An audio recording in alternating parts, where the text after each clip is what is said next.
Hello friends, एक बार फिर से आप सभी लोगों का हमारे यूट्यूब चैनल में स्वागत है। दोस्तों, आज की वीडियो में हम आपके लिए लेकर आए छत्तीसगढ़ माध्यमिक शिक्षा मंडल रायपुर ने असाइनमेंट 2 जारी कर दिए हुए इनमें से। तो हम आपके लिए कक्षा 12वीं भूगोल का असाइनमेंट का फुल सोल्यूशन लेकर आए हैं। तो वीडियो में लास्ट तक जो बने रहिएगा। वीडियो को स्टार्ट करने से पहले अगर आपने अभी तक हमारे चैनल को सब्सक्राइब नहीं किया तो चैनल को सब्सक्राइब जरूर कर लें और बेल आइकन को भी प्रेस कर लें, जिससे आपको हमारे आने वाले लेटेस्ट वीडियो की नोटिफिकेशन मिल सके। दोस्तों, वीडियो पसंद आए तो वीडियो को लाइक करिएगा, चैनल को सब्सक्राइब करिएगा और अपने दोस्तों के साथ भी शेयर करिएगा। चलिए फ्रेंड्स, पहला क्वेश्चन देख लेते हैं। पहला क्वेश्चन दिया हुआ है हमारा, फुटकर व्यापार सेवा को स्पष्ट कीजिए। 50 से 75 शब्द सीमा में आपको इसका उत्तर बताना है। तो इसका उत्तर दिया हुआ है, फुटकर व्यापार सेवा सुपर बाजार एक ऐसे फुटकर व्यापार का संगठन है जहां विभिन्न प्रकार की दैनिक उपयोग की वस्तुओं नगर एवं स्वयं सेवा के आधार पर बेची जाती है। छोटे दुकानदार जो उपभोक्ता के सीधे सामान बेचते हैं उन्हें फुटकर विक्रेता कहते हैं। पैदल चलकर सामान बेचने वाले, फेरी वाले, एकदम की दुकान, परचून की दुकान चलाने वाले सभी फुटकर व्यापारी हैं। फुटकर विक्रेता मध्यस्थों के बीच की अंतिम कड़ी होती है। वह थोक विक्रेता तथा वास्तविक उपभोक्ता के बीच का माध्यम है। वह थोक विक्रेता से क्रय करता है तथा उपभोक्ता को बहुत कम मात्रा में बेचता है। समानता थोक विक्रेता के मुकाबले में उसे बहुत कम पूंजी की आवश्यकता होती है तथा व्यापार में नकद लेन देन करता है। साधारणतया किसी खास वस्तु को बेचने के लिए नहीं होता, कई प्रकार की वस्तुओं का भंडारण करता है। उसके कार्यकलाप साधारणतः जिस क्षेत्रों में उसकी दुकान है वहाँ से मिलते जुलते रहे होते हैं। दोस्तों, पहले क्वेश्चन का आंसर नोट कर लीजिए कॉपी में अपनी। फिर इसके बाद क्वेश्चन नंबर दूसरा दिया हुआ, जल परिवहन के क्या लाभ है। 50 से 75 शब्द में इसका उत्तर बताइएगा।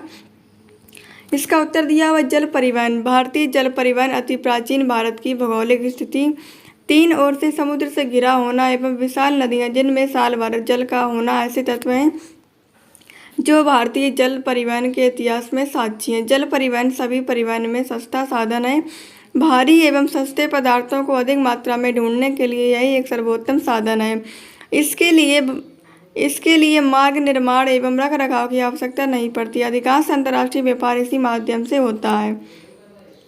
फिर इसके बाद हेडिंग दी हुई है, जल परिवहन के विभिन्न लाभ। पहला पॉइंट दिया हुआ है, जल परिवहन सबसे सस्ता परिवहन है क्योंकि इसमें घर्षण न्यूनतम होता है अतः प्रति किलोमीटर प्रति किलोग्राम भार वाहन के लिए न्यूनतम ईंधन की आवश्यकता होती है।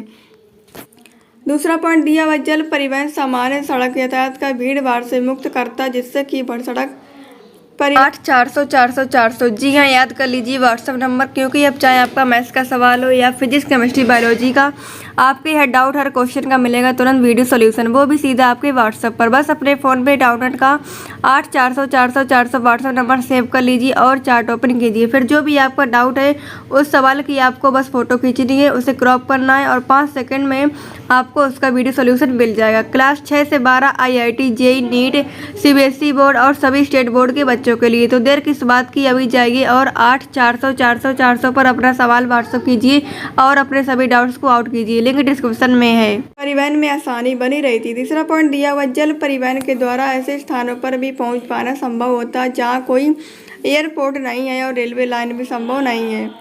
चौथा पॉइंट दिया हुआ, जल परिवहन में दुर्घटना की संभावना की भी कम होती है। पांचवा पॉइंट दिया हुआ, जल परिवहन पर्यटन को बढ़ावा देता है, खासकर विभिन्न द्वीपों तक जल परिवहन में पहुंचा जा सकता है।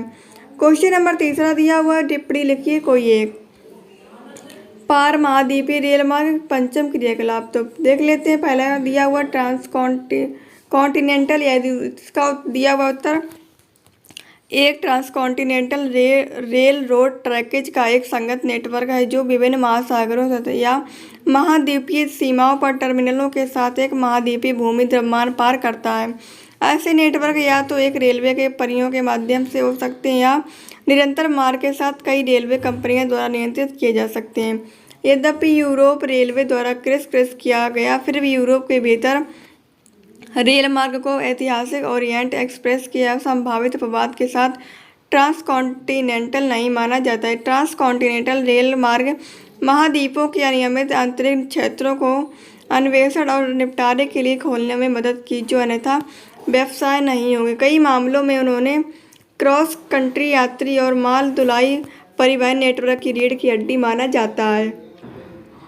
दोस्तों अगर आप इसकी PDF डाउनलोड करना चाहते हैं तो आप गूगल पर सर्च करें UP.live, तो वहाँ से भी आप इसकी PDF डाउनलोड कर पाएंगे फ्रेंड्स। अगर आपने अभी तक हमारे टेलीग्राम ग्रुप को ज्वाइन नहीं किया है तो आप टेलीग्राम ग्रुप को ज्वाइन कर लीजिएगा, मैंने डिस्क्रिप्शन में लिंक दे दिए, वहाँ से आप दोस्तों टेलीग्राम ग्रुप को ज्वाइन कर लेना।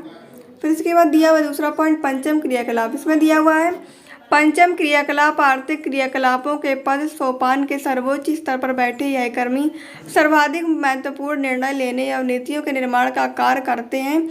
इन क्रियाओं और चतुर्थक सेक्टर में से जुड़ी ज्ञान आधारित सेवाओं में मामूली फर्क होता है, एक विचार उत्पन्न होते हैं। चौथा क्वेश्चन दिया हुआ परिवहन और संचार सेवाओं की सार्थकता विस्तार पूर्वक स्पष्ट कीजिए। 100 से 150 शब्दों में इसकी लिखना है आंसर। तो इसका उत्तर दिया हुआ है दैनिक जीवन में हम अनेक वस्तुओं का उपयोग करते हैं जो हजारों किलोमीटर दूर से हमारे पास आती हैं। विभिन्न साधनों से हम अपने विचारों का आदान प्रदान करते हैं, इन सब का आधार है परिवहन एवं संचार। परिवहन दो शब्दों से मिलकर बना है परि प्लस वहन। परि का अर्थ और वाहन का अर्थ है ले जाना अर्थात पार ले जाना। वस्तु जीव जंतुओं या व्यक्तियों आदि को किसी माध्यम द्वारा एक स्थान से दूसरे स्थान तक लाने से जाने तक की क्रिया परिवहन कहलाती है। परिवहन के प्रमुख साधन है बैलगाड़ी, साइकिल, मोटर, रेल, जलयान, वायुयान आदि। संदेशों वादों का आदान प्रदान संचार कहलाता है। इसके साधन समाचार पत्र, डाक, टेलीफोन, रेडियो, दूरदर्शन, ऐसी प्रकाश विद्युत को तार के माध्यम से भेजना, तेल गैस आदि को पाइपलाइन के माध्यम से भेजना प्रेषण कहलाता है। फिर इसके बाद क्वेश्चन नंबर 5वां दिया हुआ सुएज नहर या पनामा नहर का सचित्र वर्णन कीजिए। इसका उत्तर दिया पनामा नहर अटलांटिक महासागर को प्रशांत महासागर से जोड़ने वाले इस महत्वपूर्ण नहर का निर्माण सन 1914 में हुआ। पनामा नहर जल रूप मध्य को काटकर बनाई गई है। यह अटलांटिक महासागर के तट पर स्थित कोलकाता से प्रशांत तट पर स्थित पनामा बंदरगाह को जोड़ती है। क्षेत्र पर्वतीय है, इसलिए इसमें 3 स्थानों पर लॉक बनाए गए हैं। इस नहर का सबसे भाग समुद्र तल से 26 मीटर ऊंचाई है। इसकी लंबाई 80 किलोमीटर है, चौड़ाई 90 मीटर तथा गहराई 12 मीटर। एक जहाज को पार करने में 7 से 8 घंटे का समय लगता है। इस पर संयुक्त राज्य अमेरिका का अधिकार है क्योंकि इसी के प्रयास से यह बनकर तैयार हुई है। फिर इसके बाद दिया हुआ पनामा नहर का महत्व दिया हुआ, इसमें अमेरिका का अधिकारियों के आने से सबसे अधिक लाभ संयुक्त राज्य अमेरिका को हुआ था है। इसके पश्चिमी तटों पर स्थित बंदरगाहों की दूरी पूर्वी तट पर स्थित बंदरगाह से बहुत कम हो गई है। न्यूयॉर्क से सैन फ्रांसिस्को की दूरी में 1300 किलोमीटर की बचत हुई है।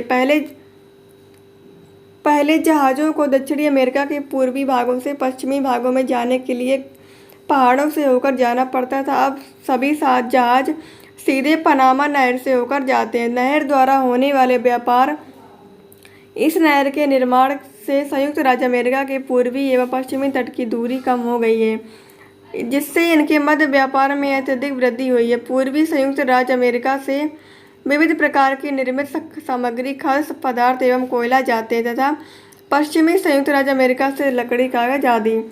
फिर इसके बाद दिया है बच्चों, इसके बाद आपको पनामा नहर नक्शे में बताना है, तो आप मार्केट से नक्शा खरीदकर पनामा नहर नक्शा दे सकते हैं। दोस्तों ये थे प्रश्न क्रमांक 1 से लेकर 5 तक के प्रश्नों के उत्तर। दोस्तों वीडियो पसंद आया तो वीडियो को लाइक करिएगा, चैनल पर नए हो तो चैनल को सब्सक्राइब जरूर करिएगा, बेल आइकन को भी प्रेस करिएगा जिससे आपको हमारे आने वाले लेटेस्ट वीडियो की नोटिफिकेशन मिल सके। अगर आपने अभी तक हमारे टेलीग्राम ग्रुप को ज्वाइन नहीं किया है तो टेलीग्राम ग्रुप को ज्वाइन करिएगा, मैंने डिस्क्रिप्शन में लिंक दे दी है, वहाँ से आप डिस्क्रिप्शन को चेक करके टेलीग्राम ग्रुप को ज्वाइन कर लीजिएगा। इस प्रकार से दोस्तों सारे क्वेश्चन के आंसर यहाँ पर कंप्लीट होते हैं। सारे क्वेश्चन के आंसर दोस्तों लिख लीजिएगा अपनी कॉपी में, इंपॉर्टेंट क्वेश्चन के आंसर दिए हुए हैं। वीडियो में अंत तक बने रहने के लिए बहुत बहुत धन्यवाद। Thanks for watching video.